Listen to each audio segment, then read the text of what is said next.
Walkers! Hi everyone, welcome to our live stream. This is exciting. Hey Skywalkers, gotta turn the light on. Oh, look, hi, now Jawa's my co-host.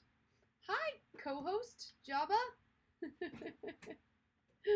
Aw, this is exciting.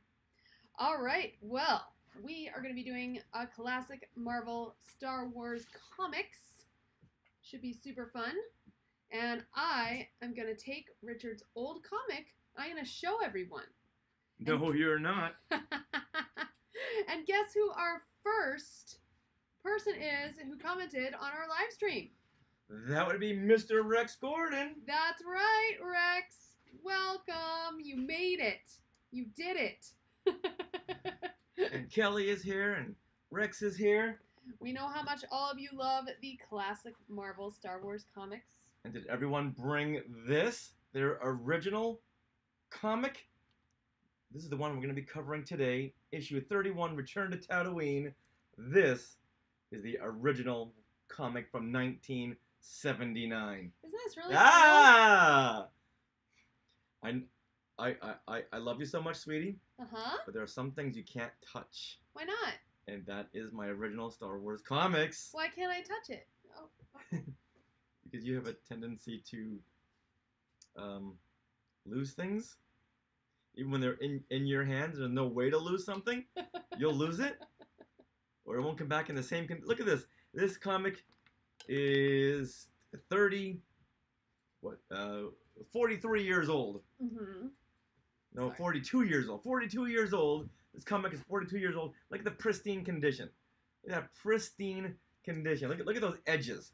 Those edges. Isn't that cool? Those yeah. And do you know why it's in pristine condition? Because I didn't touch it. Because you didn't touch it. Exactly. Look at that. Look at that. Mint condition. I needed my booster seat. Okay. So now if you have your own copy from 42 years ago, please run and get it now. Yeah, you guys get to read along with us. But yeah, we'll show you pictures. Yeah, if you don't have it, don't worry, because we came equipped with pictures. Woo!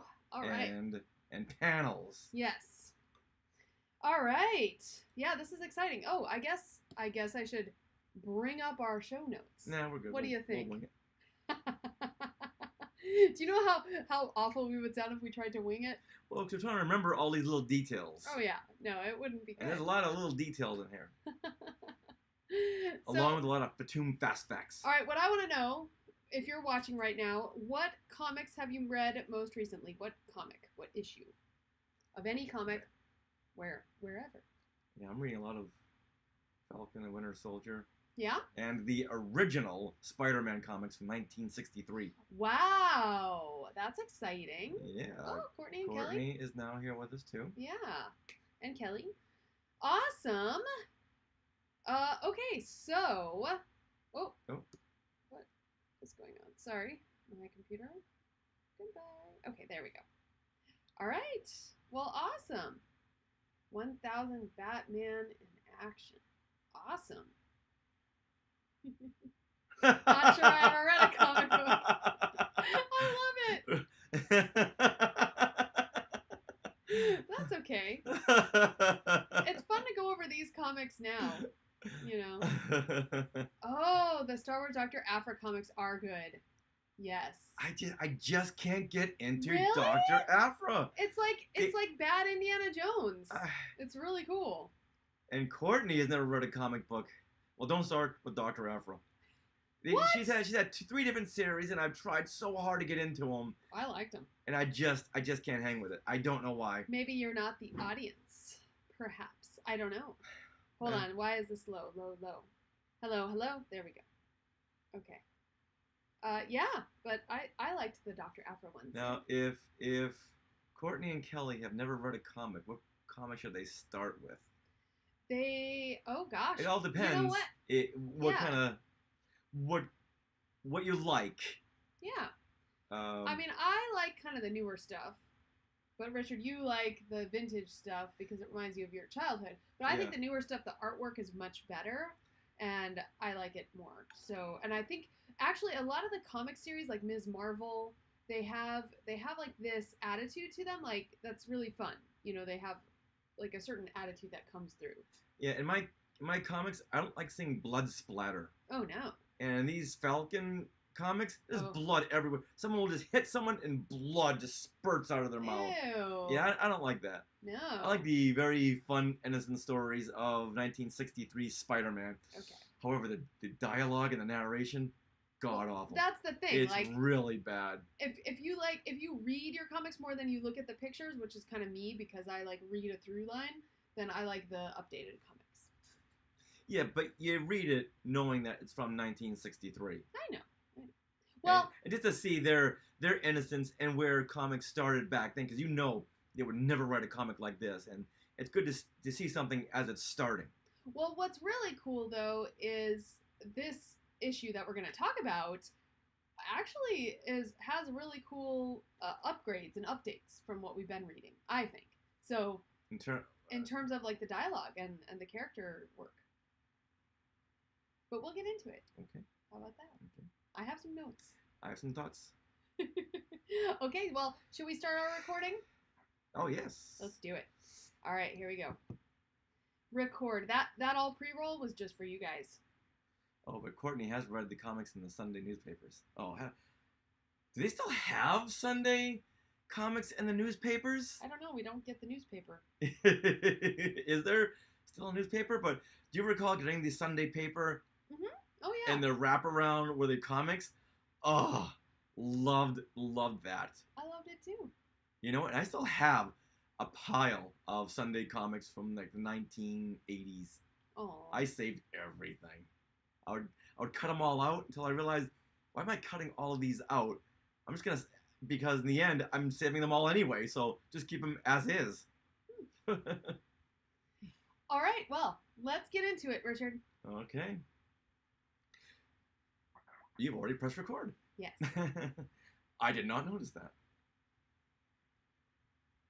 Oh. Dad worked for the LA Times. Wow, that's cool. I always read the Peanuts. Oh. It's always the Peanuts or Garfield on that. That was the first comic.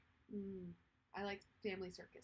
Oh, that is the comic of all comics. Yes. We should do a Family Circus podcast. Uh-oh. He's down a rabbit hole now. There What? you go. Did someone say Family Circus? Oh my gosh. Did someone say, ooh, what happened there? Ooh, It touched me. It touched me and look what happened. Look at that. The cover has peeled right off. This is what I had every one of these Family Circus books. Hey, so what do you guys think? Should we do a Family Circus podcast? Oh, that'd be so much fun. Oh, we've already started recording. Yes. Yeah. I've gone down a rabbit hole. Wow. Oh, Scott has a Ziploc bag of cutout Sunday strips. Wow. Yeah. My goodness. So do I. Oh, there's original comics. Wow. The original Sunday strips. I have those in a hermetically sealed bag somewhere. I don't. Rex says, "Do it." Okay, we've already started recording. See, you start talking about Family Circus, Yes. and I just go on off. That's okay. All right, sweetie. Here we go. You're up. Gotta slate it. Long ago, in a galaxy far, far away, there exists a state of cosmic civil war. A brave alliance of underground freedom fighters has challenged the tyranny and oppression of the awesome galactic empire. This is their story. And that is how Marvel Comics began every one of their 107 issues of the original Star Wars comic series. Hey everyone, I am Richard Woloski, and I want to welcome you back to Classic Marvel Star Wars Comics. And Sarah forgot what show she was doing. We'll do it again. Ready? Welcome everyone to Classic Marvel Star Wars Comics. I could hear her saying "sk" Yes. as in Skywalker. I do that on Fangirls Going Rogue too. All right, now everyone, I am here to take you through these classic stories, share memories of reading these comics as a kid, and to get you caught up with these characters and situations that every Star Wars fan must know. Because as we noted, there are several connections and parallels to the current films, comics, and novels, and we make note of those connections in tangential Fatum Fast Facts.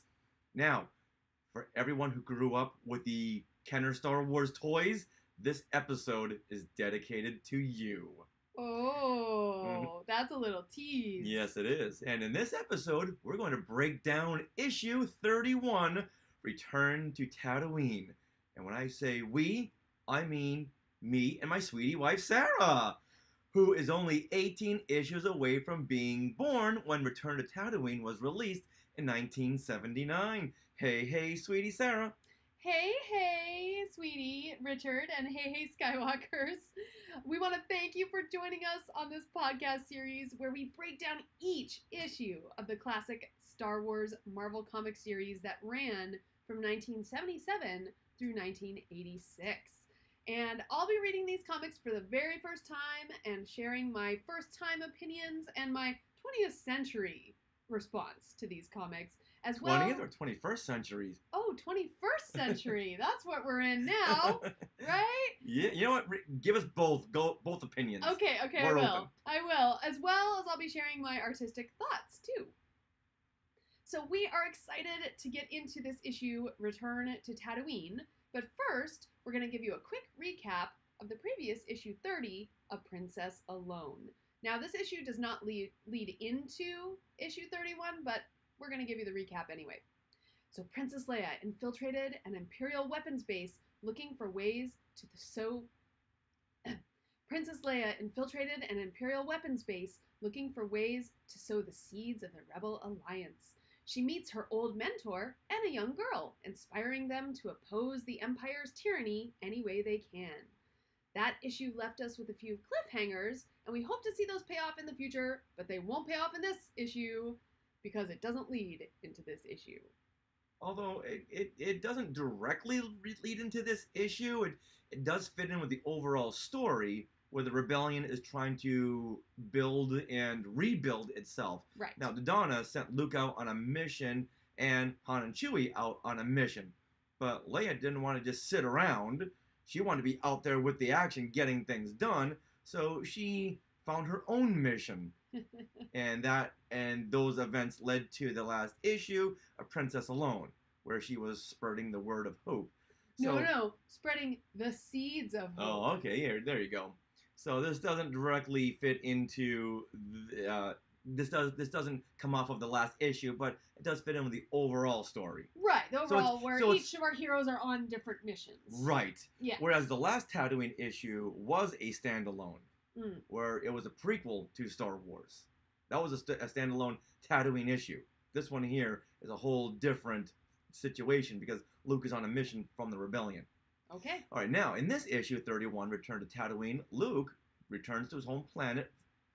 Luke Skywalker returns to his home planet for the first time since the events of Star Wars, and he's bringing his droid buddies along, R2-D2 and C-3PO, and his mission is to recruit blockade runner pilots to help the rebellion evacuate their base on Yavin 4. And during his mission on Tatooine, Luke reunites with his old friends Fixer and Cammy and learns that the House of Tag may be working with the Empire. Uh-oh. And as Luke continues his original mission and ventures to the Mos Eisley Cantina, well, he bumps into his old pals, Han and Chewie. What are they doing there? Uh-huh. But now they all have to act quickly as the Empire has just discovered them. This is a rip-roaring, exciting issue, you guys. Return to Tatooine. And the release date was on October 23rd, 1979. It was written by Archie Goodwin, and the artwork is by Carmen. And the artwork is by Carmen Infantino, Bob Wyacek, and Carl Gafford. The cover art is by Carmen... You know what, Carmine? Let's go back to artwork by. And the cover art... Artwork by. Artwork is by Carmine Infantino, Bob Wyacek, and Carl Gafford. And the cover art is by Carmine Infantino and Bob Wyacek. And then we have our editors, Jim Shooter and Archie Goodwin. All right, now let's go over the cover to this issue. So we're going to bring it up for everyone in the Sky Chat and everyone watching later on, so you'll know exactly what we are talking about. Except, where is it? Hold, please. it was just here. Okay. Liam is saying it was ergotastic. Give me a Yes, moment. this is a very ergotastic Yeah. issue that we're going to be seeing in just a moment. Here. Just a moment. All right, give us a moment. Oh, don't worry, this will be worth the wait. Yeah, we want to see these, of course. Not sure why. Maybe there's too much things going on. All right, hold on while I get rid of some stuff. All right, ask him a question, Richard. I'm going to ask you, who do you think is on the cover of this issue, Return to Tatooine? All right? Who's going to be on there? You tell me. Now, kind of already gave it away with the characters. Oh. But if you saw the Skywalking to Neverland post where we showed you the issue, you'll know. And later on, we're going to be asking everyone. Oh, Luke says Kelly. Mm-hmm.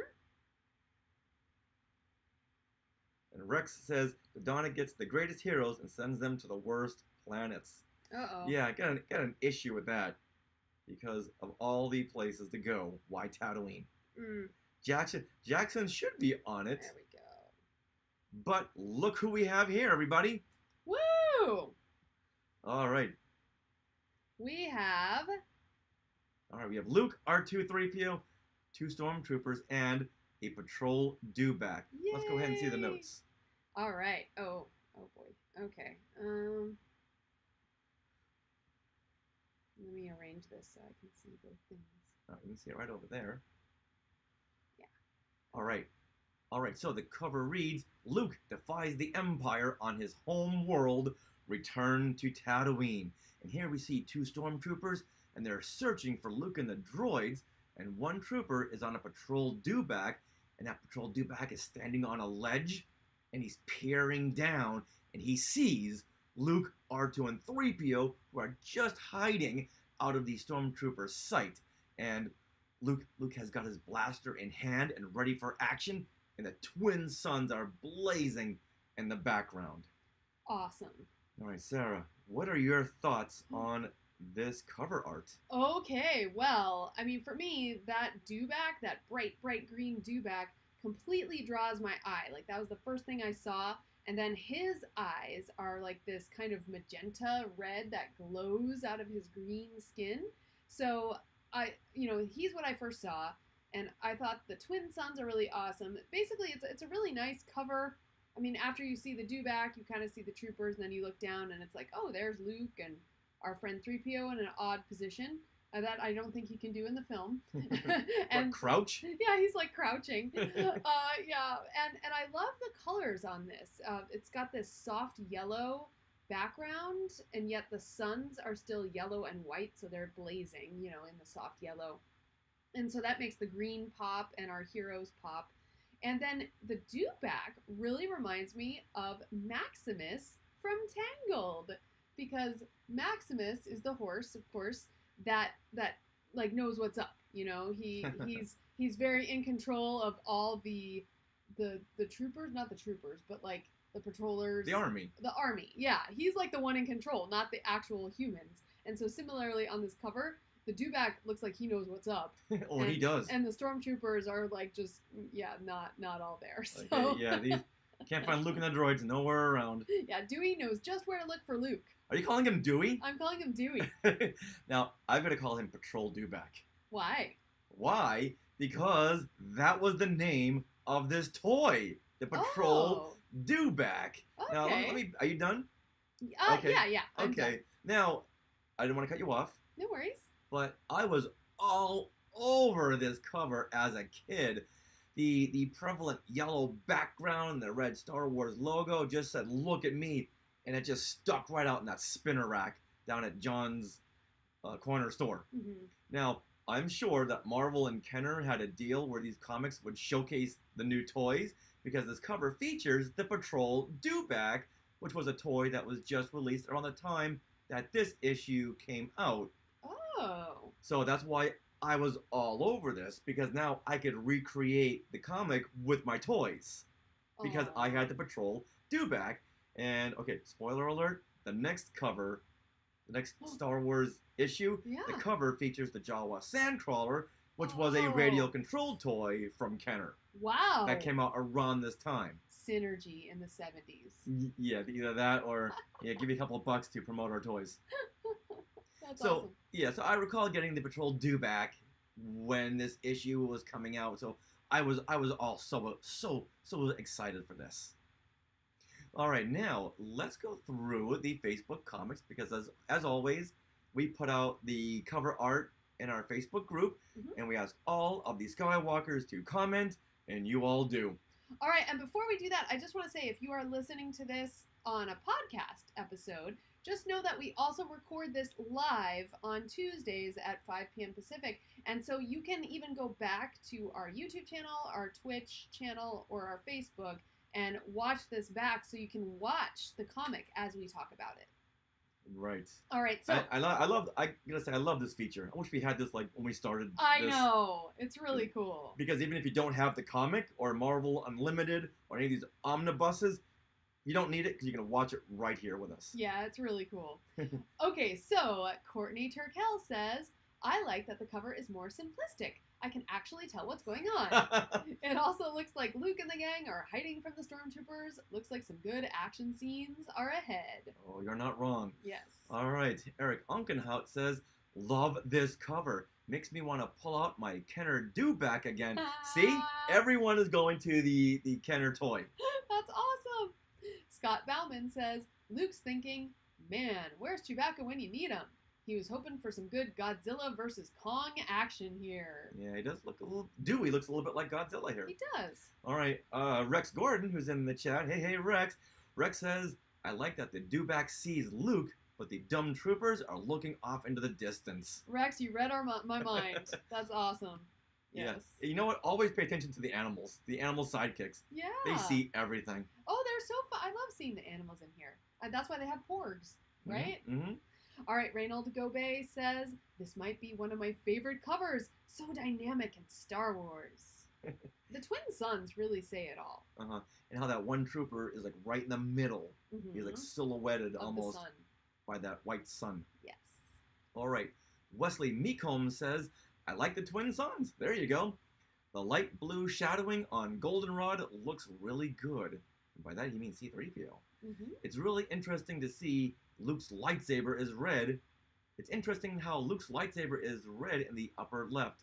And that's the little logo box. Right. And since the beginning, it's been that It's way. been 2 years and 31 issues. Come on, guys. All right, I do have a question. Someone's got to notice that. Yes. Go ahead. I do have a question on this cover. Luke is holding his blaster in kind of preparation for a fight, but there's like this weird like gold splash coming off the muzzle.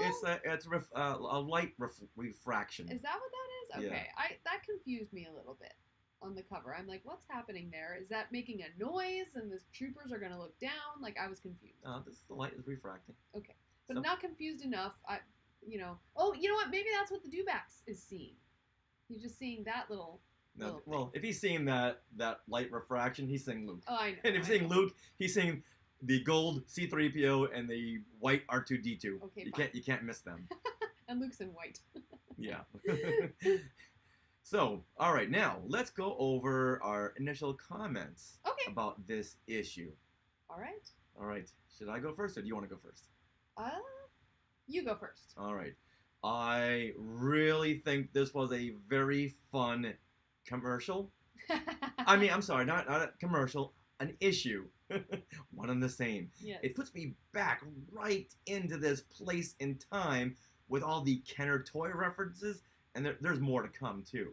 The Tatooine stories in the series makes it feel more like Star Wars, whereas they visit other planets, we see other characters.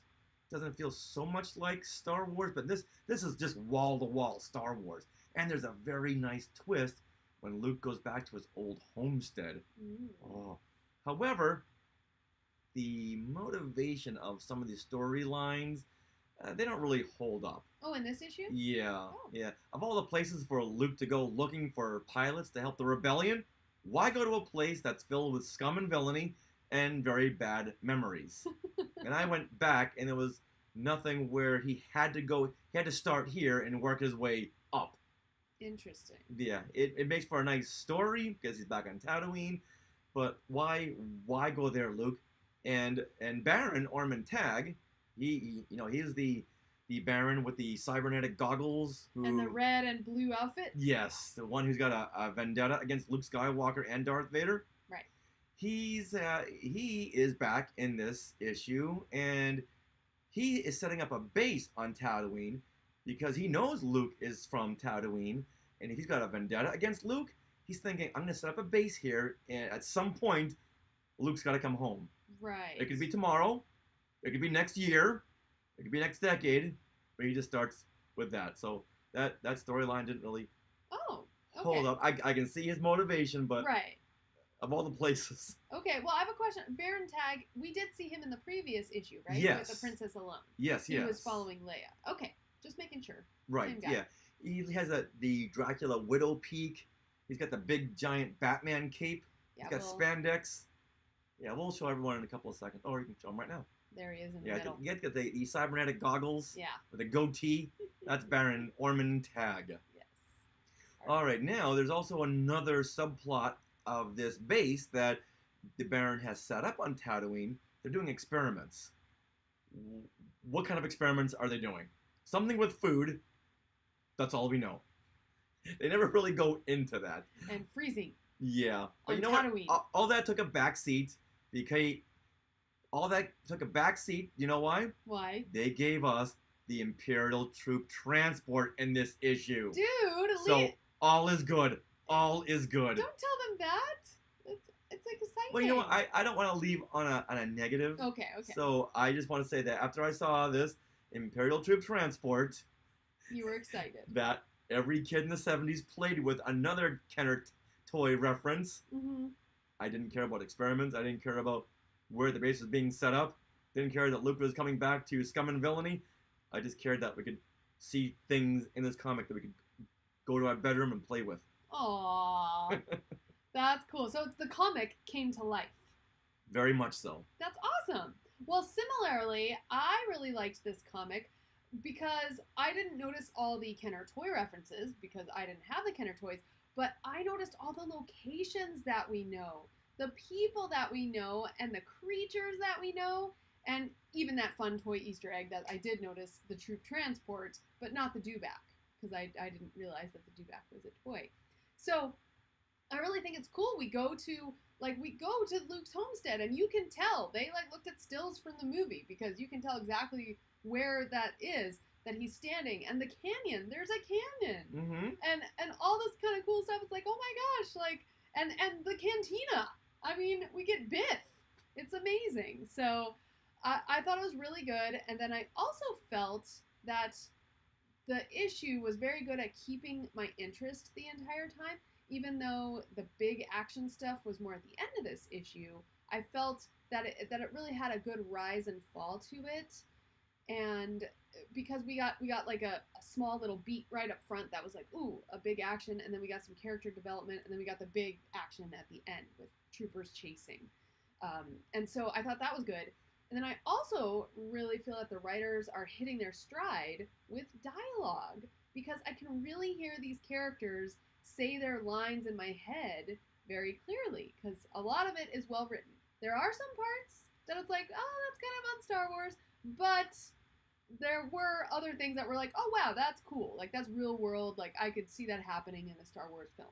So that was good. And then also this comic has 2 splash pages like right up front, and so it makes this issue feel special. So special that at one point I actually gasped. Yeah, absolutely. Yeah, but we'll get there. I laughed out loud at some parts. I know, too. I heard that. What are you laughing at? It's like, you're reading the issue. I hope that's supposed to be funny. We'll talk about it. Yeah. I hope that's supposed to be funny. Oh, yes. All right, now let's get into the story. Okay. Now the narration reads, Prologue, Deep Space. Here, a meeting is in progress. A rendezvous between a House of Tag mining explorer and an Imperial battle cruiser. Look at this splash page, you guys. I love that. So yeah. go ahead and, Sarah, break this down. Sure. Okay, so we have this white, it's like a big, well, it's a splash page. So the whole page is taken up by space, but a Star Destroyer, this big white and blue one, is like right in the middle of the frame, and then right on top of that is this greenish cruiser, and it's kind of a light blue, and then the cruiser is light green, so it's a nice contrast to the dark space behind it as well. And so, yeah, it does look like there's a meeting of the ships taking place, which of course means it's the meeting of the people on the ships. But it's a simple page and yet very dynamic because you have these two giant ships like right in your face. It seems like the artist didn't have enough time to fill in the details on the Star Destroyer. No, they're like, you know what, there's twin suns here, so let's just blast it out with light. Yeah. Suddenly, I want pizza. Oh. The Star Destroyer looks like a wedge of pizza. It does. That white sauce pizza. You're funny. I All can right. see that. Yeah. All right, so inside of the Baron's cruiser, we see Baron Ormond Tag and his brother Ulrich, and they're in a meeting. Yes. So Ulrich, he is an Imperial officer, and Ormond Tag, he is independent, but they work together. Well, his name, Baron Tag. It's like Baron Zemo. They just work alone, right? Well, They don't need to be part of anything. They're rich. Mm-hmm. Except Ulrich, I guess, just decided, okay, I'm going to work for the Empire, right? And Ulrich has blue hair, which kind of makes me wonder if he watched The Descendants and really decided that Evie was his favorite character. A lot of characters back then had the hair was so black that it reflected blue. I know, but like that only works if in some of the panels his hair is all black, but these panels it's all blue all the time. So I'm like, yeah, all right, he's channeling Evie. So how much Grecian formula does he have in his hair to make it shine like that? I don't know. All right, let's get into a Fatum fast fact. Uh-oh. Ormond and Ulrich are brothers, and they have another brother whose name is Cassio Tag, who we saw in Star Wars. He's the one with the gravelly voice in the Death Star conference room scene. Yes.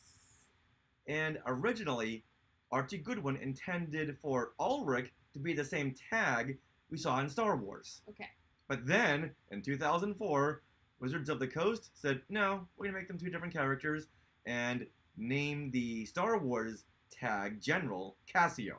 Oh. So this Ulrich guy was supposed to be the Tag that we saw in Star Wars. Why didn't they make him look like him then? Because that Tag didn't have blue hair. No, in and he Star Wars. had as a very specific hairstyle too. And as we said in the past, we went over this a couple of episodes ago that Tag did escape the Death Star before it blew up. So this could have been that Tag, but Wizards of the Coast said, no, we're gonna name that Tag from Star Wars Cassio. Interesting. Okay, now to complicate things even more, we see that in this issue there's another brother. What? So there's 4 Tag brothers, and that other brother, his name is Silas. All right, so if there's some Tag sisters, they're like too smart to be in on all this Empire business. Yeah, we're gonna do fine by ourselves.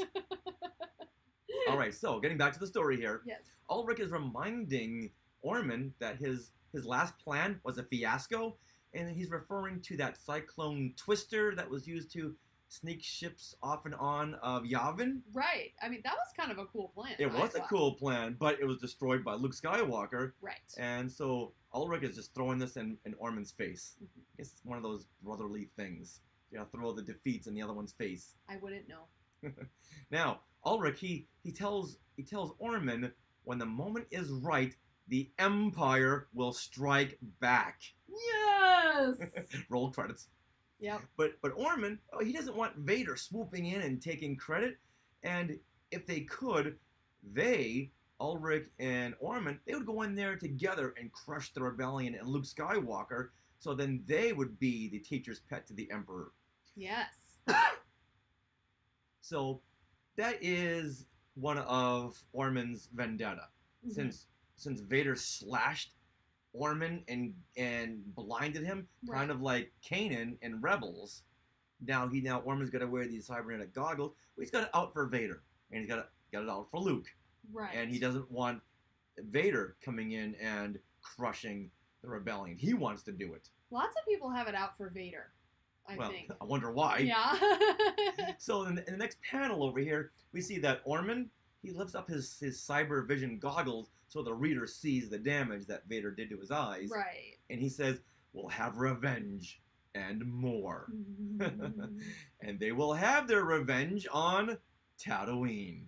All right, I was also a little bit confused by this panel as well because, you know, Baron Tag does not have blue skin, and yet in this close-up shot where he lifts up his goggles, his skin is like this granite and blue, and I don't understand why they changed it. Is that just for effect? It's very weird. What do you think? Say that again. His skin is blue in this panel where he lifts up his goggles. Oh, that's just right shadowing. there? That's just shadowing. Yeah, but it's confusing. I don't know. I thought that Makes was him odd. look more sinister. It does. All right, now Rex is saying in the Sky Chat, Orman is doing all the heavy lifting here. He is chasing Luke through many issues. Indeed. Sometimes you just gotta let things go. You know what? And he's got a better outfit, so we'll let him. Okay. We'll let him chase him. Yeah, see, everyone's agreeing that Orman's in the shadows. Okay. That's why he looks like that. Fine. Okay. I get it. Okay. All right. Now, we come out of the prologue to Luke, who is wearing his Gilligan hat, and this is the one that he wore in the Star Wars deleted scenes. Yes. And he's looking off in the distance with his macro binoculars. And this is another splash page. Surprise! That was really cool. Like, I was surprised when I was reading this issue because you have that first splash page of the Star Destroyer and the other cruiser. Then you get a normal comic panel, and then you turn and it's like, whoa, another splash page. This issue is exciting.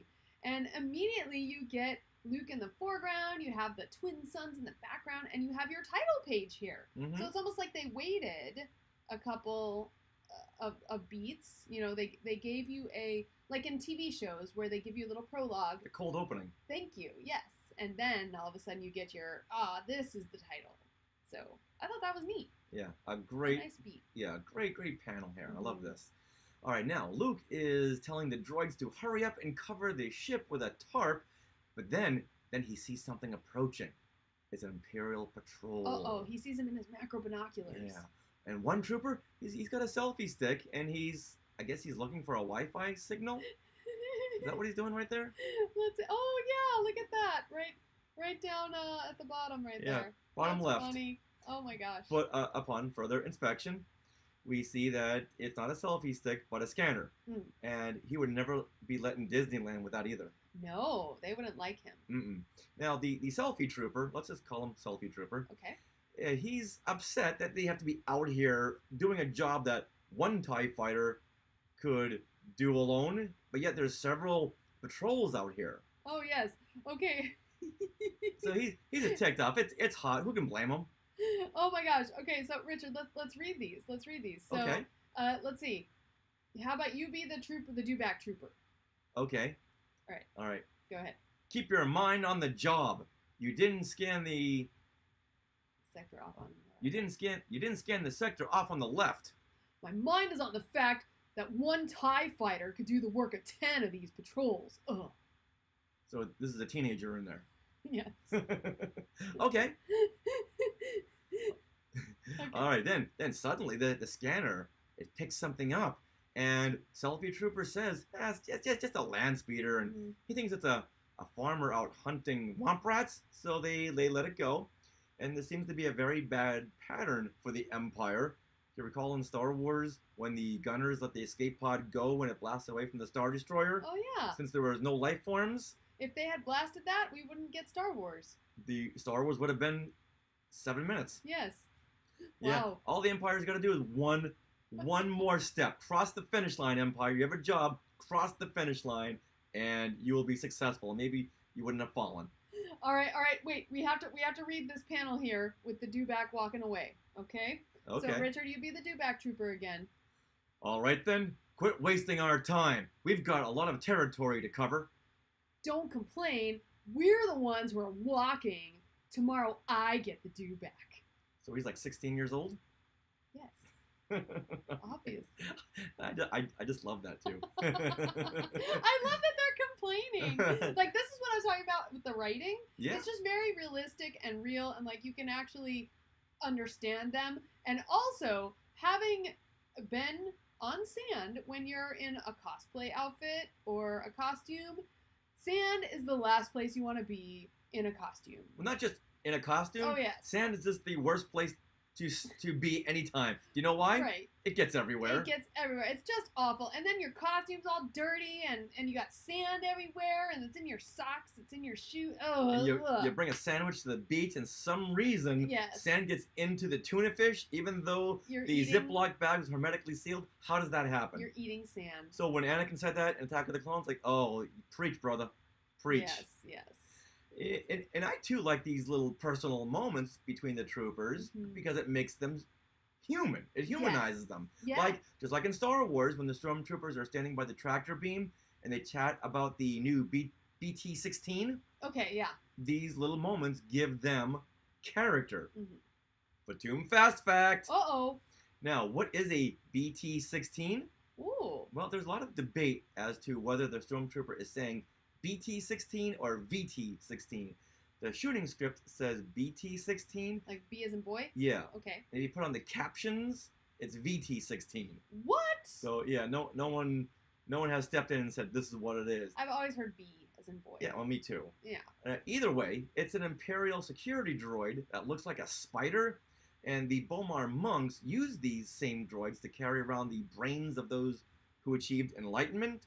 Right, and you see him in Jabba's palace, right? Yeah, in Return of the Jedi, when Okay. R2 and 3PO come walking into the palace, you see this big mechanical spider in the background. That was one of the very almost first moments I saw of Star Wars in general, because Return of the Jedi was the first movie I saw, and I was almost about to turn it off because of that. I'm like, I don't know if I'm going to like this.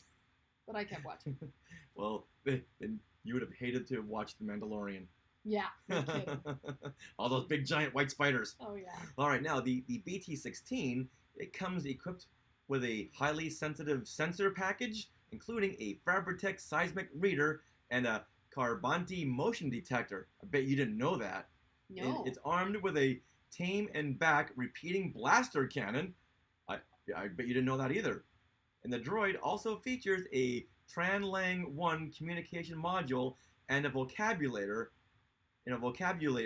although it only can speak to droids. Guess what? I didn't know that, and I'm not going to know that. I'm not going to remember that. Yeah, I didn't have all that written down either. Oh my gosh. Well, I do have to say, I really love, like, you know, we see the stormtroopers walk away, then we see Luke and 3PO talking, and the artists are really doing a good job here of finding fun places to put the twin suns, and I think they really had fun with this issue. And also the color scheme is really nice. You know, you got this nice sand, the beige and the white, and then you have a soft blue, and so then it's just this really nice, clean color scheme. I like it a lot. Yeah. Oh yeah, beautifully drawn. Mm-hmm. And they've improved some of their characters too, which we'll get to it in just a bit. Yes. All right, now back to the story. R2 and 3PO have the freighter ship covered with a fabric that is electronically charged, so it won't be picked up by scanners. And we know that because, you know, 3PO says that. Exactly. Yes, thank you, 3PO. Luke is still worried about these stormtroopers that he'd seen, and C-3PO says, "No offense to a native, sir, but it doesn't compute that this gritty sand pile suddenly has strategic value." Since when is 3PO so harshly judgmental? Oh my gosh. I don't know. Yeah. Whoever wrote that line did not see Star Wars. That's hilarious. Now Luke replies with, "Our mission is to recruit blockade runners." Not sure why he replies with that, because it's got nothing to do with what 3PO had just said, but up until this point, we didn't know what his mission was, so why not slip it in here, I guess. I'm not sure. Okay. We're hoping no one would notice. Alright, with that, Luke and the droids get in the land speeder and race to Mos Eisley to find pilots and to hear gossip. Okay, I want to say, look at this panel. It's really cool with them racing off into the twin suns with the land speeder, and all of it's exhaust for some reason. It's purple exhaust, but it looks really neat.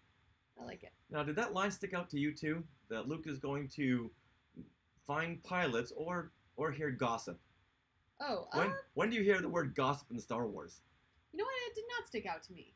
Not that one. And gossip about what? Who's dating who? No, Who's like, married to who? No. who's the Who's best running around fighter on with who? pilots? Who's the best fighter pilots? Because that's where Ben had gone originally to find someone to ferry them. So he figures that's where all the pilots go. That's not gossip. That's background. Well, Rex thinks it's a cool line in the Sky Chat. All right. Gossip. All right. Now, suddenly, Luke tells 3PO to stop the speeder. Oh. And he climbs out and walks up to the moisture farm that was once his home. Now, this moment got a gasp out of me. Oh. Yes. When I saw Luke approaching his garage, the same garage he took R2 and 3PO to clean up. Oh, I love seeing the imagery that we've seen from the films. Yes, I agree. And the location. Now I expected to see like a burnt skeleton off to the side. Oh, you know what? I was honestly looking for that too. I knew it wouldn't be there, but I was like, oh, I hope they didn't put that. Now I'm not sure what kind of forced perspective they're playing with here, but it seems like this garage, this little circular hovel garage that Luke had used in Star Wars that he cleaned R2 and 3PO, this seems like more like a child's version.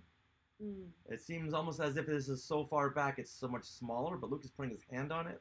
Yeah, it looks a little, it's an odd perspective. The perspective, is way, way off. It's a little, yeah. But you know what? It's imagery from the film, so we'll let it go. Of course. Now, Luke notices that a moisture evaporator is still active, but before he can check it out, he hears from behind him, "Hold it right there. Do exactly what I say, or start spending the rest of your life dead." And all we see is this blaster, a hand and a blaster. That was an exciting, I gasped there. I was like, ooh, that's an exciting moment, and perfect right before a page turn. All right, but it's a page turner. It is a page turner, but let's go back to that line of dialogue. Okay. Do exactly what I say, or start spending the rest of your life dead. That is some funny writing. That doesn't make sense. Which is why it's so funny. I didn't want to gloss over that. I wanted to really give that its due. Okay. Thank you, Archie Goodwin. Okay, well let's turn the page. Let's do it. No. Oh. It's time for a commercial break. Uh-oh. Now, this Marvel Hostess ad crossover is titled "The Human Torch in The Ice Master Cometh." Whoa. So let's go ahead and do our dramatic reading. So Sarah, I'll take the parts of the Human Torch and the Ice Master, and you read the very descriptive narrative. What if I want to be the Human Torch and the Ice Master? You know what? Do you want to read the Ice Master and Ooh. Okay, you read the Ice Master. Okay, all right. Okay. You read the Ice Master and I'll read the narration and the Human Torch. I can read the narration. No Okay, problem. all right then. Let's do it. Okay, all right. I'm glad we had all this worked out. Right? Okay. It's a Hostess ad, you guys. Here we go. The city is in the middle of a deep freeze. The Human Torch flies overhead. The Ice Master is living up to his threat to put it into a new ice age. The Ice Master is living up to his threat to put us into a new ice age. The Human Torch flies to the top of an ice mountain and faces off with the Ice Master. Even you're not hot enough to melt my heart of ice, flame face. The Ice Master transforms his fist into a giant ball with spikes. And the Human Torch, he's got these inner thoughts. He's right. His power is not just ice, it's life-stealing cold. With that, Torch flies away. Leaving me hotshot? Getting something that will warm you from the inside out, Ice Master. The Human Torch flies back and gives the Ice Master fruit pies. Hostess fruit pies? All for me? Apple and cherry. What crust! So light, so tender, and I'm warming up to the real fruit filling. The Human Torch flies over the city, which has thawed out. Things are warming up again now that the Ice Master has warmed up to the goodness of Hostess fruit pies. You get a big delight in every bite of Hostess fruit pies. The end. I think we're getting better with those. I think we are too. That was fun. I'm so happy that we're now visiting other characters. Mm-hmm. We're now seeing the Human Torch. I agree. Every other issue, it's been Spider-Man, Hulk, Spider-Man, Captain America, Spider-Man, Hulk, Thor, Captain America, Spider-Man, but now we get the Human Torch. Yes. How soon until we get the Shang-Chi? Oh, don't know. I'm know. just kidding because of the release of the trailer. Yeah. So Sarah, what did we learn from this comic? Always carry Hostess fruit pies in your back pocket. Ew. Ew. Metaphorically speaking. You're gonna end up sitting on it. It's gonna explode. There'll be icing. There'll be sugar and corn syrup all over the place. Ew. Ew. Now I learned that there's something going on with these fruit pies. What's that? Not just with the Ice Master, but in past comics. Now, how could a fruit snack turn a villain's motivation as fast as it does? Because it's... Now, how could a fruit snack turn a villain's motivation as fast as it does? Now, is there more than just corn syrup and sugar in these things? It's delightful. It's a snack. Everyone needs a happy, sugary snack. But clearly, these villains have been villains for quite some time. They don't wake up that morning and say, I'm going to be a villain, and then 10 minutes into it say, yeah, you know what, I can go for a fruit snack instead. You know what? They're probably villains on a diet, and so when they're presented with the fruit snacks, it's like, all right, diet's off. Oh, then these are just very weak-minded, wishy-washy bad guys. Yep. Maybe it's just because I haven't had one of these in a while, but I don't recall wanting to change my whole outlook on life for an apple pie. Or maybe these villains, they just feared Twinkie the Kid or Captain Cupcake. Oh, so if they don't eat these fruit pies or Twinkies or cupcakes or Suzy Q's or Big Wheels, that'll be like an insult to Twinkie the Kid, who's like the big overarching bad guy, like the Thanos. Are you making this up? I'm trying to unpack what's going on with these ads, because why should a Hostess fruit pie change the Ice Master's motivation? It doesn't make any sense, and I'm not sure I can get to sleep tonight. So I need answers. You know me. I need closure. I know, and you know, I think villains drink tea, and Courtney in the Sky Chat is saying that Hostess fruit pies goes well with tea. Oh, is that a sneak plug for your past Totally Tell Me Everything? Not a plug, but yes, our last episode of Totally Tell Me Everything with Bryn McKinnon and I was about tea. So that's what this all led into. Yes. When they were trying to figure out what comic to put in, they were trying to figure out what ad to put into this comic book. They said, let's do one about Hostess fruit pies because it'll turn around to tea, so we can plug Sarah's show. Who's Sarah? Oh, she'll be born in another 18 issues. There you go. See, I got it all worked out. All right. But we left on a cliffhanger page turner here, right? Mm-hmm. Okay, and so remember, we have... Okay, and now back to our story. So we left on this cliffhanger page turner here with our blaster, and like, who does this belong to? Oh my gosh! So let's turn the page. Okay, let's do it. Who is it? Who's it gonna be? What? It's someone we don't recognize. It's not Baron Tag. It's not. But hold on. Oh yes. We gotta lead up to it. Okay. Oh yes, because it's an unseen assailant at first. You don't get the reveal right away. No, you don't. All right. So Luke. Go ahead. Okay, so we don't see the unseen assailant, and Luke throws him his blaster because that's what he was told to do. Oh right. But just as Han Solo taught him about distracting, Luke ignites his lightsaber and slices the blaster. So now no one has it. I thought he sliced the blaster of the guy. Not He's slicing, his own blaster. slicing a blaster, but as we can see, he's flicking his own blaster up, and he's distracting the assailant, so it gives Luke a split second to get his lightsaber. Right, and Luke is, of course, narrating all this as it happens. Oh, of course. This is like my favorite ridiculous part. So Luke says to the assailant, and the fast lightsaber work I learned from Obi-Wan Kenobi, that's 2 reasons why you're at the wrong end of this fracas. Fracas. I've always said fracas. Really? Yes. It's a fracas.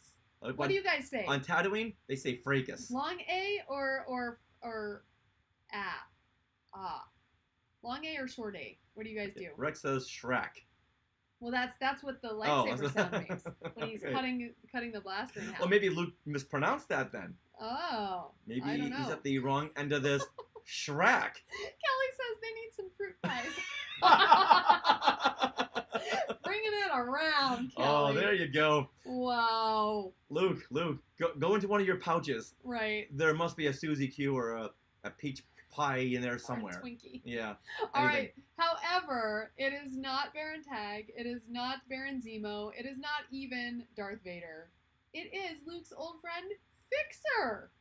Who, oh my gosh, this is like straight from the Tashi Station deleted scenes in Star Wars. And now, How cool you know is what? that? They didn't delete these scenes, did they? No. Fixer is getting his day. And it's so exciting. But if you think about it, Fixer and Cammy and all these guys were in the first issue of Star Wars, number Yes. 1, the Marvel comic. Mm-hmm. So good callback. Yeah.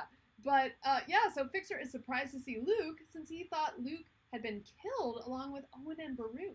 Now, wouldn't Luke be famous in the galaxy? I'm confused by that. Well, his name hadn't been revealed. They didn't have social media to say Rebel pilot Luke Skywalker has destroyed the Death Star. Oh, okay.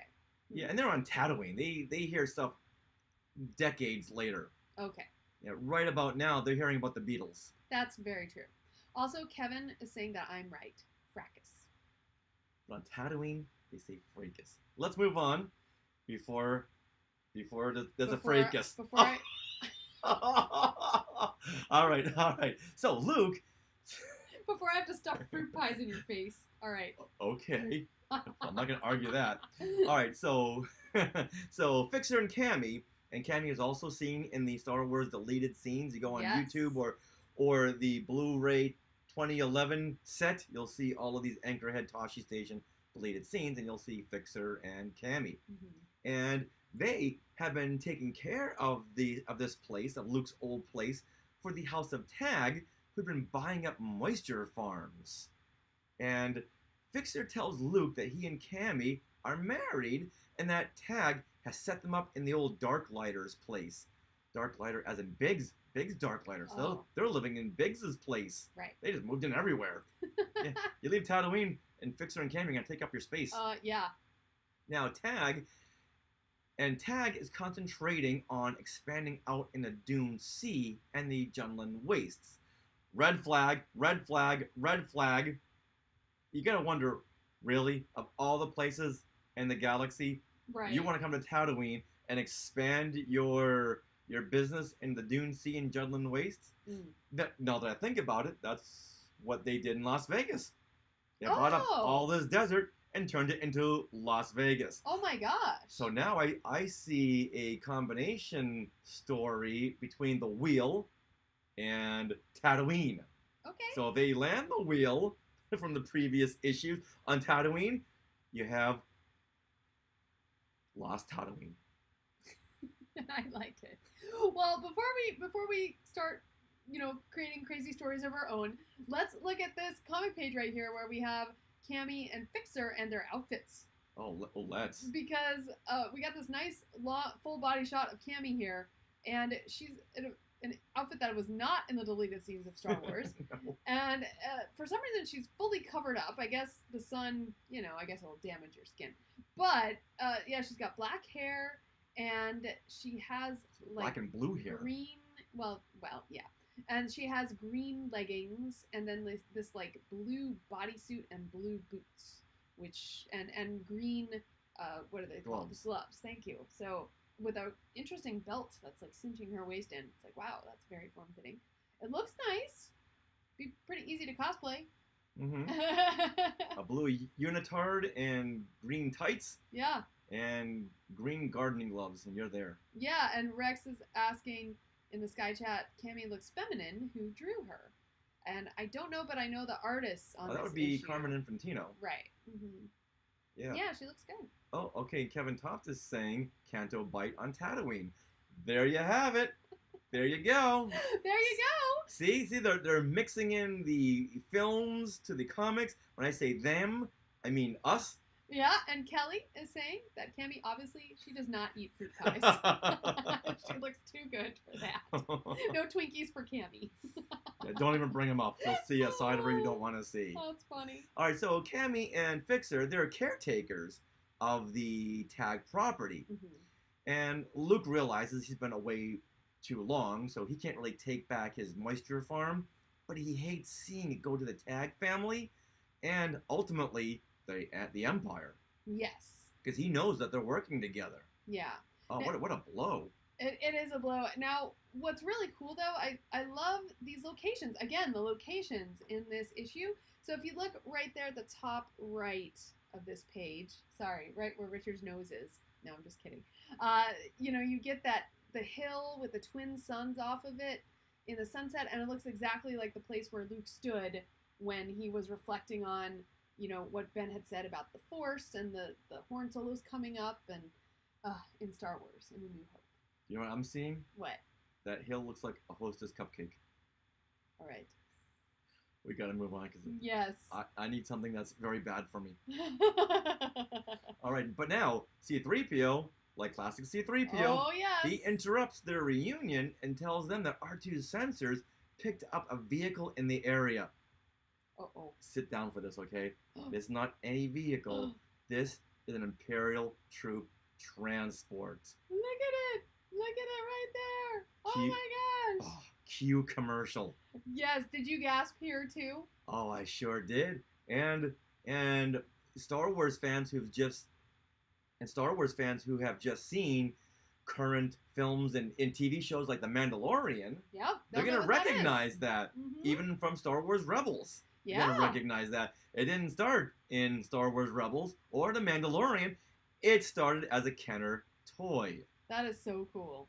And I just figured your head would have had exploded when you saw that. Now, did you remember this from this issue? Or when I sure did. Oh, I sure did. But when you were reading it again today, or the other day, did you remember that the transport was in this issue? Yes, I did. Okay. So I recall this being a very toy-centric issue. Oh, okay. And this was a toy that made sound effects. I guess this is like a Fatum fast fact. This toy made sound effects. It had 6 buttons, and you press a button. It was either a sound effect or a sound bite from the film. Wow. You could fit 2 drivers inside, and on each side of it were little containers. So you could fit 3 troopers on one side, 3 stormtroopers on the other side, and in the back hatch, you could fit a prisoner. It came with these little black hood mechanical devices to put over the prisoners' heads. Now, did it just come by itself, or did it come with any figures? No, just by itself. Okay. Oh, with figures would have been way too expensive. Okay. But this made you buy 6 stormtroopers. Oh, heck yeah. To fill in all these little side compartments. And this was so exciting because this is something we hadn't seen in the film. We can really expand our minds with a toy like this. Even the Patrol Dewback, who in the original cut of Star Wars, we just saw way, way, way in the distance. And we saw it from some publicity stills. But what do you do with it? Well, you create your own adventures. Oh, yeah. Yeah, for those of you who have just seen this in the special edition, this thing was walking around. It was groaning while looking for the droids outside the cantina. But now it's all over the place. That's so cool. All right, so Luke and the droids, they take off in the land speeder, and as they're speeding through a canyon, Luke tells 3PO, "Once I would have given anything to be in Fixer's place, to have a girl like Cammy." Oh, wait a minute. This plays a part in the Last Jedi novelization. Because in the prologue to the adaptation, Luke had a dream that he was married to Cammy. He did. That was pretty cool. Right. So I'm wondering if maybe Ryan Johnson had flipped through some of these back issues and said, "Hey, wait a minute. Luke once had a dream of marrying Cammy. Let's pay that off in 2018. All right, so as they're driving, Luke's talking to 3PO. They're having this moment. But suddenly, something causes the land speeder to skid out sideways, and Luke looks back to see a bantha standing in the path. Okay, now how cool is this? Before we get into the bantha, we get a canyon in Tatooine. So it looks exactly like, our canyon that you see that R2 gets, Blasted by the bested by Jawas. Jawas. Right. Yeah, exactly. And also you see a bantha. It's like, oh my gosh, all these so familiar things are popping up in this issue. It's so exciting. Now, as a kid reading this disturbed me. Oh, yes. Because, Fatum Fast Fact, Yeah. they never produced a bantha toy. Aww. I don't know why. They made a Tusken Raider action figure. They were making everything else. Why not make a bantha toy? So when I looked at this, I'm thinking as an 8-year-old, at this point 10-year-old, I'm thinking, oh, if there's a bantha in here, that must mean they're going to make one as a toy. Oh, I see. Yeah, we didn't get one until like 1996. You were disappointed. Yes, very, very much so.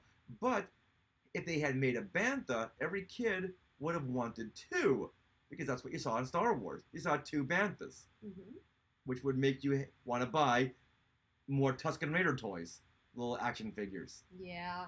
Oh, they missed out, man. Yeah. Missed out on that money. Yeah, they did.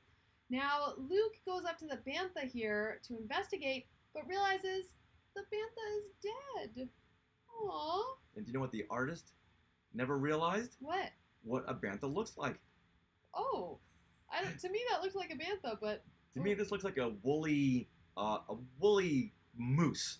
Kind of almost like a woolly bendu. Oh, okay. Doesn't look anything like a bantha. Oh, well, I'm sorry. All right, so now our 2 sensors pick up the transport again, and just as they hide, stormtroopers peer over the top of the canyon, and they see the bantha, and the trooper says, "Stupid creature must have wandered into the canyon before the effect took." Oh. Now, that explains why our scanners. That explains why our scanners had trouble picking it up. But now let's go back to this. Yeah. They never explain what this is all about. No. This is just left there. It's like information we'll have to put together later, I thought. So did I. Never pays off. So what about the next issue? not in this issue. Well, no, not in this. But give us something, because they're doing something where the effect is you die and your body is frozen. Yeah, in Tatooine. Yeah. With 2 sons. Ironic. And the trooper commander says, "Now that we found it, you know what to do." Oh. So 2 troopers pull out big cannon blasters and proton grenades and destroy this beast. Oh. Not just destroy it, but reduce it to a pile of burnt fur. Not even the curved horns are left. Yeah. This is very concerning to Luke. Mm-hmm. I mean, why destroy something that is already dead? So this really makes Luke have big suspicions of Tag's bigger plans out here on Tatooine. Yeah, what are they doing? What is this effect? Now, cut to a nearby Imperial base, and an Imperial scientist named Silas, and this is the Silas I was referring to in the beginning. This is the brother of Ormond Tag. So Silas Tag. Yes. And Tag, you're it. Yeah. This is your brother on deck. Oh, I bet they played that a lot as kids. Maybe they invented the game. Right?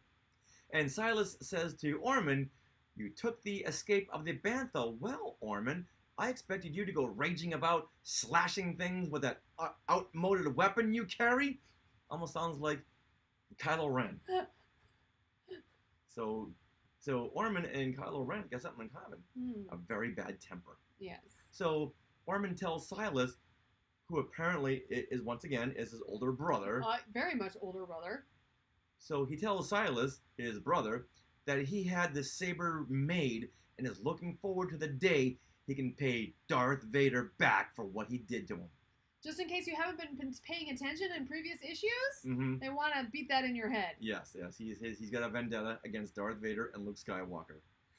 But then he tells Silas that he picked Tatooine for the experiments to lure Luke here, and then when Luke gets there, he's going to be ready with his orange lightsaber. All right, now, Silas then says, "Emotional, Ormond, but to be expected from someone who still prefers real meat when science provides such when science provides something as efficient as food paste. What? Okay, now wait a minute. I think Silas has not had fruit pies.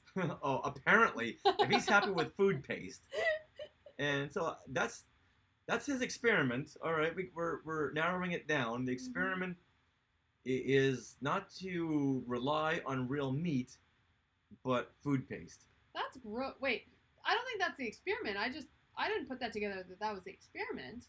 I just put it together that that's just what he eats, because why eat anything else when food paste is efficient? Because there's something to do with food and experiments, so I'm guessing. Oh, what do you guys think? Because I did not think that had anything to do because there's nothing with else. the experiment.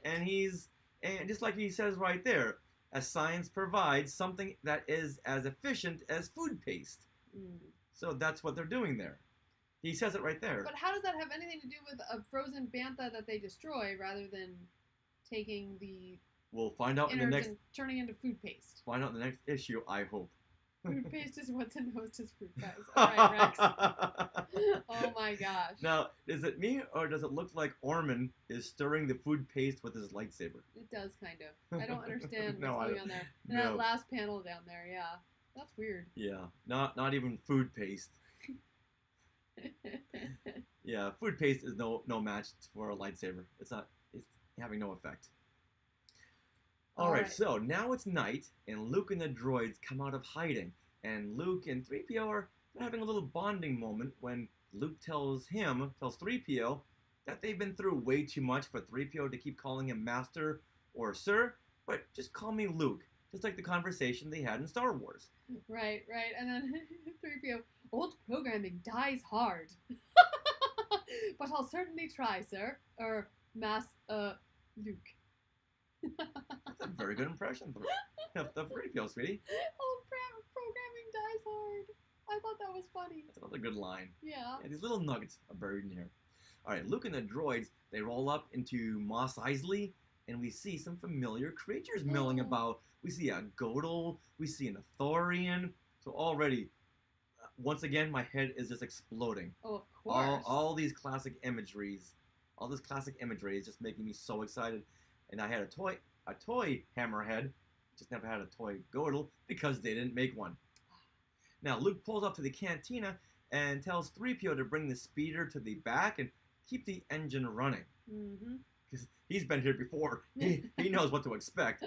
So Luke walks in and sees the modal nodes playing music and a bar fight. Well, that's already in progress. Yeah. And Luke says, "Oh, brother, the place hasn't changed a bit."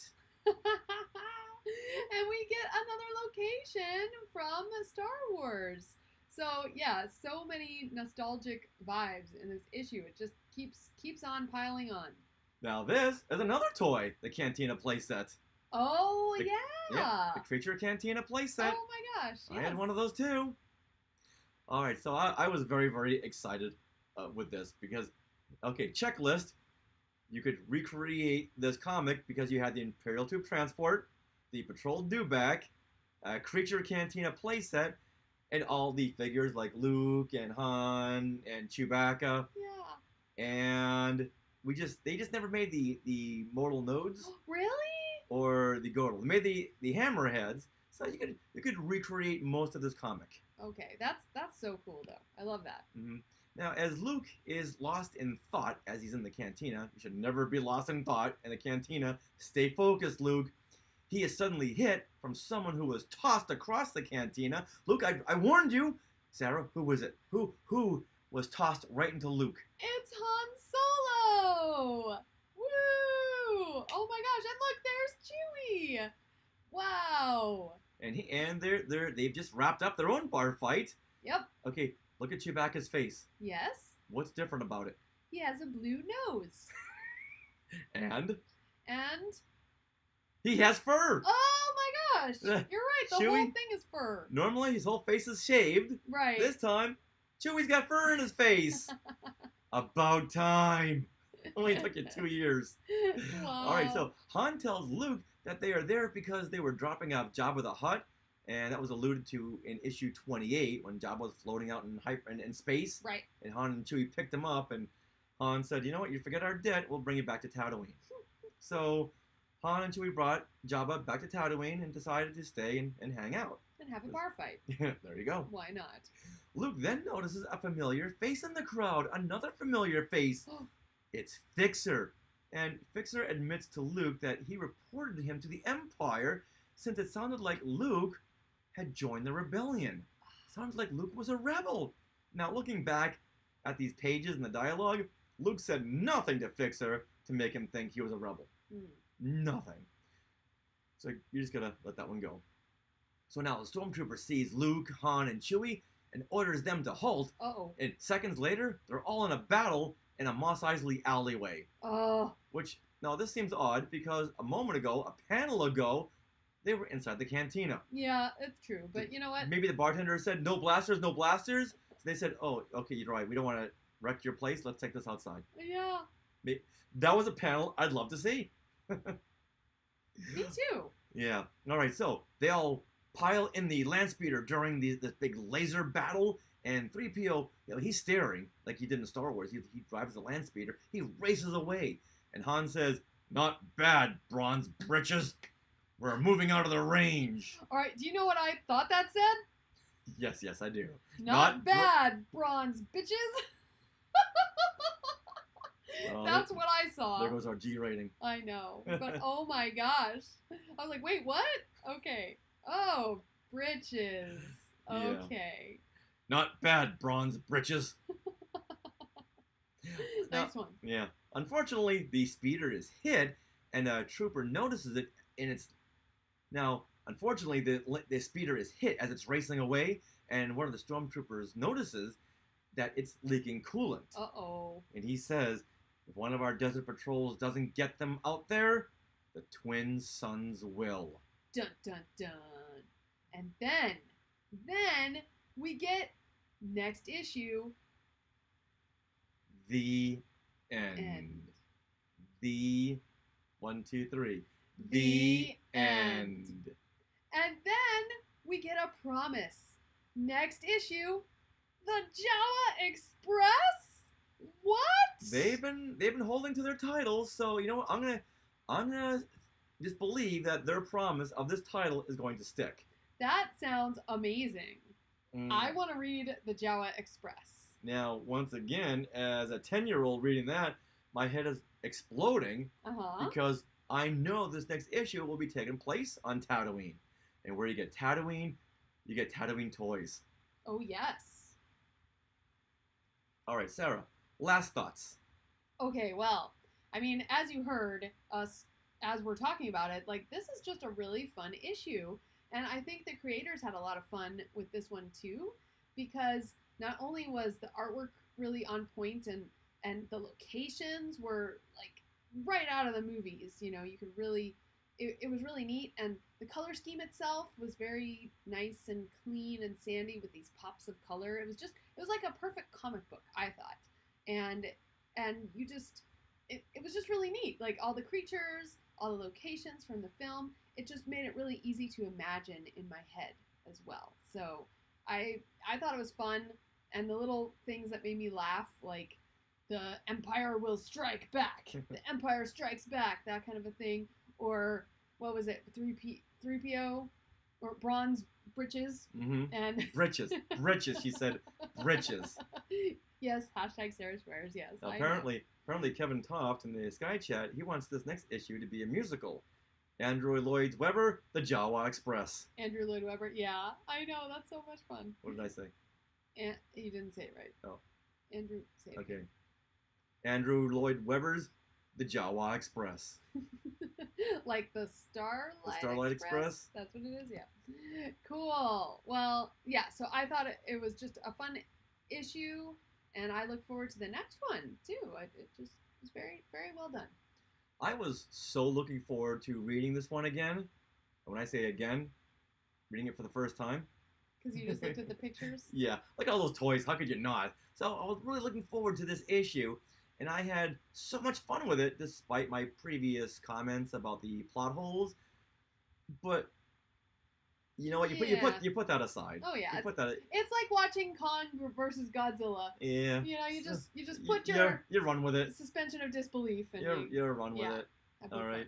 But the artwork was very, very fun and very, very colorful, and we got classic creatures, and Luke looked like Luke. Chewbacca had a furry face. He's looking so close to the way he does in later issues, so we're getting there. Yeah. So I had so much fun with this, and I was so happy to see that this was the next issue.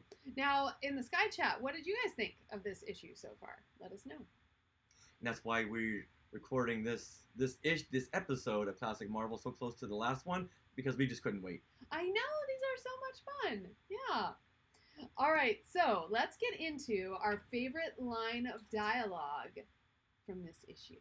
Okay. Okay. I'm going to go first because I'm going to steal your first one. All right. Okay. So I just love when Ulrich and Ormond are talking at the beginning. And what is it? Ulrich says, when the moment is right, the Empire will strike back. And it's so cool. I'm going to make this larger so you guys can see. It's right over here. The Empire will strike back. I'm guessing that's what you were laughing at. Yes. And you were on the couch reading the comic. Yes, that's what I was. So, yes, they're sitting here sipping martinis, the brothers, right? Mm-hmm. Since the Death Star, Imperial policy is one of caution. But when the moment is right, the Empire will strike back. Awesome. All right, since that was mine, but I can no longer use that one, I'll go to another one. Okay. And this is when the troopers and the dewback are walking into the distance. Okay. Oh, yes. And the selfie trooper says, "Don't complain. We're the ones walking. Tomorrow I get the dewback." Because, as we discussed, he's only 16 years old. Oh, See yes. it right over there, everybody? Yeah. Oh, sorry. Here. I love it. Can you... It won't go down. I love how long the dewback's tail is. There we go. All right, Sarah, what is your favorite panel from this issue? Oh, my gosh. So there was a lot of good ones. But, I mean... Honestly, for the surprise effect of it, I've really got to say the second splash page that we get, which is really the title page, Return to Tatooine. I just think this is really pretty, and it was a surprise. I think I gasped when I turned the page. I was like, ooh, we get another splash page. So I thought that was cool. And Luke is wearing his Gilligan hat. Yes, and 3PO in the back with his sunshade. And they're very nicely shaded back there. Yeah, it is. So there's a lot of depth. The colors are really nice on it. You know, you got your light yellow, light blue, some whites, some light purple, and then this nice deep orangey red return to Tatooine. So very nice. All right. I'm sure you know what my favorite panel was. The one with the Imperial troop transport. Aww. Yeah, come on. Marvel definitely had a deal with Kenner. Here we go. Oh, look at that. Whoops. Oh, where'd it go? There it is. Go. Nice. That's a beautiful, beautiful piece of art. It's really cool. All right, now since every issue you have a runner-up, I want to have a runner-up. What? Yeah. Okay. Fine. All right. This is when Luke is walking over to his moisture farm, his old homestead, and it just really got me because. Talking about this one? Yeah, the one where he's apparently the homestead has shrunk. Yes. But when you're looking at it digitally on Marvel Unlimited and you swipe and you see that, you get a because Luke is home. Oh. And you know that if Luke just looked to his right, he'll see the grave of his grandmother Shmi. Well, nice.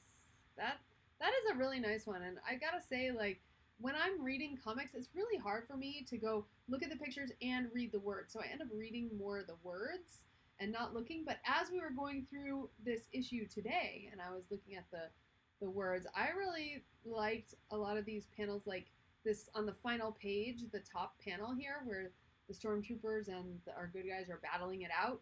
I thought that was a really cool dynamic panel as well. Right, yeah.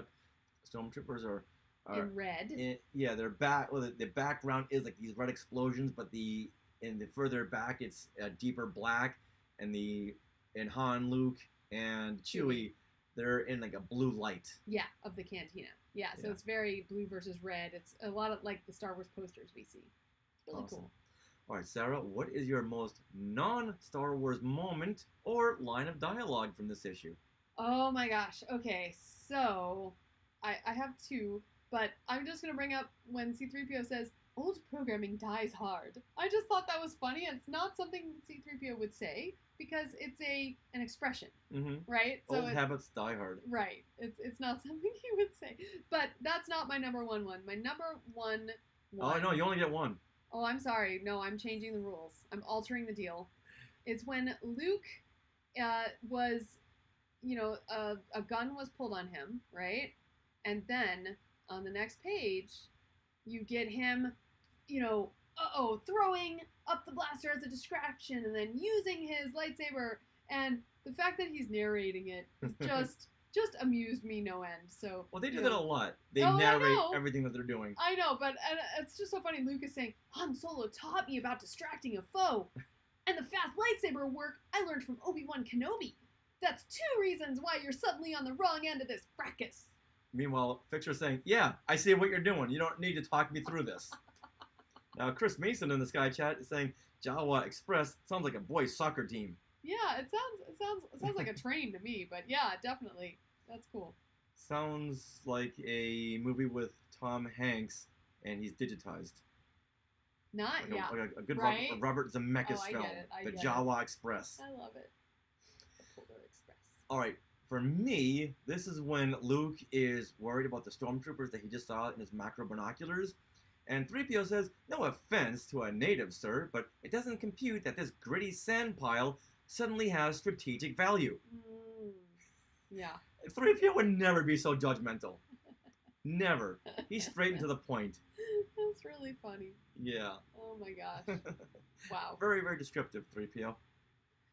All right. Wow. Well, we're almost done. However, Star Words. That's right. Each and every in most of these Star Wars issues, there is a Star Wars letter column. And that's where readers can write into Archie Goodwin and all the staff over there at Marvel and voice their opinions, which are really fun reading in 2021. All right, so this one says, it starts off, "Dear Archie, Carmine, and Bob, is there any way of getting Russ Manning's comic strips or the radio show? Maybe having a figurehead like George Lucas to check everything out as to not contradict another version?"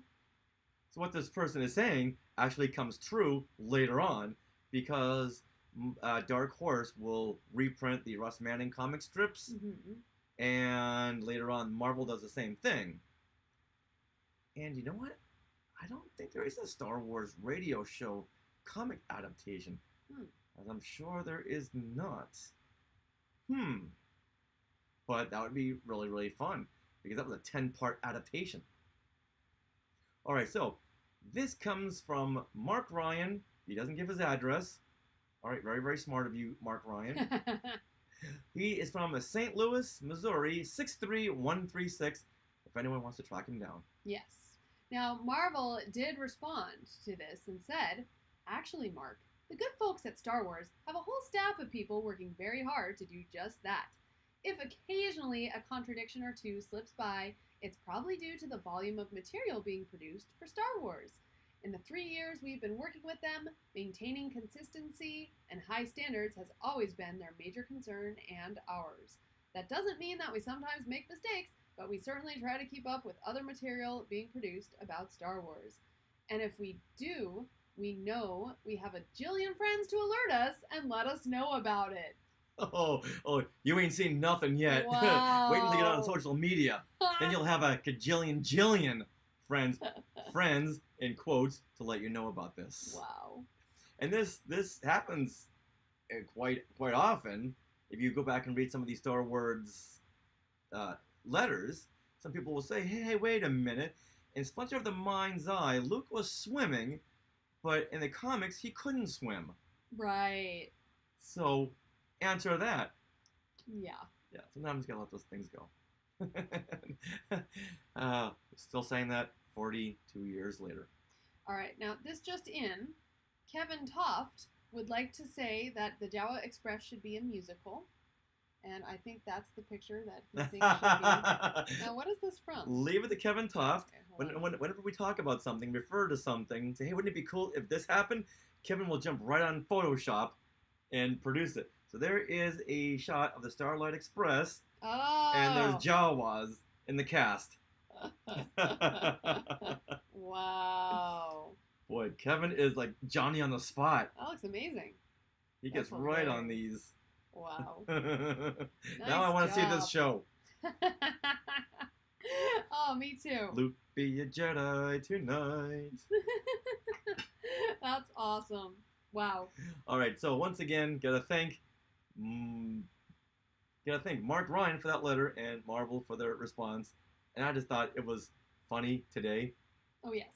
that they've got a jillion friends who will always tell them when they've made a mistake. Oh, sit tight, Marvel. Sit tight. All right. Well, thank you, everyone, for joining us for Classic Marvel Star Wars Comics for issue number 31, Return to Tatooine. And we'll see everyone back for issue number 32, The Jawa Express. Which is now a musical, according to Kevin Toft. All right, thanks to Rob Dellinger for our main theme jingle. And you can check out Rob Dellinger and his band at alpharhythmkings.com. Now, please check out all the rest of the shows on the Skywalking Network, Skynet. like Talking Apes, Neverland Clubhouse. the Max Effects Podcast, Resilience Squadron. Totally Tell Me Everything, And our flagship show, Skywalking Through Neverland.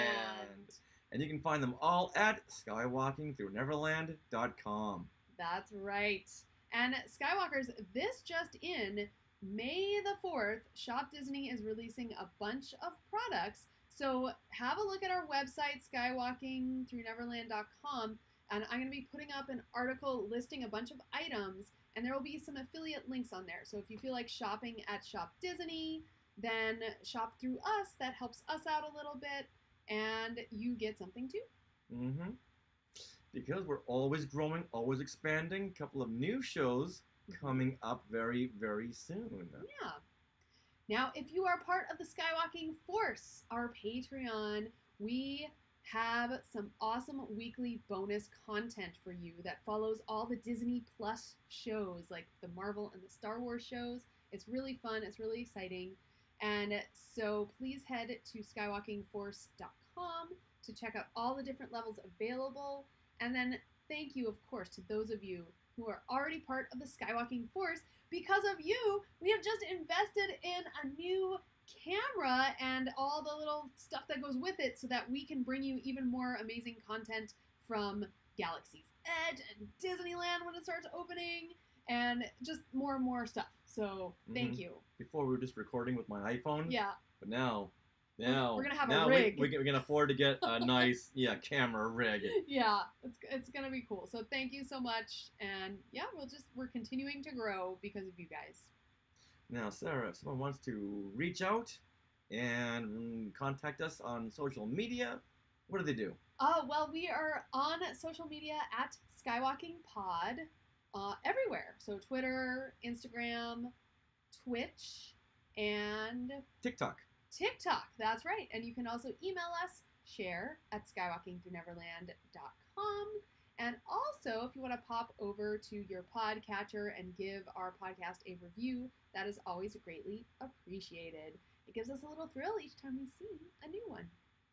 So for classic Marvel Star Wars comics, this is Sarah. And this is Richard saying...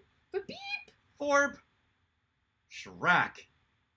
Fracas! Fracas!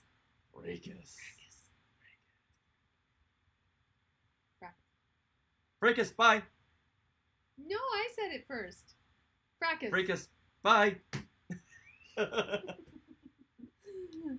Nice.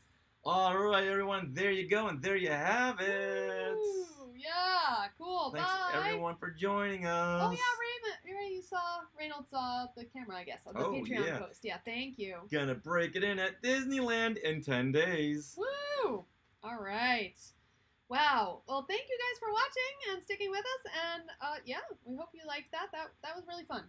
I like being able to do this comic series where we get to show you the comics themselves. That's fun. And coming soon, the Family Circus podcast. Wow. All right, I think we're going to end this show before we get into that, all right? All right, bye, everyone. Richard's lost now. He started opening it up. Bye. Mommy, say PJ goodbye. flushed all the toothbrush down the toilet. Say goodbye, Richard. First there was God, next came George Washington, and then Daddy. All right, say bye, Richard.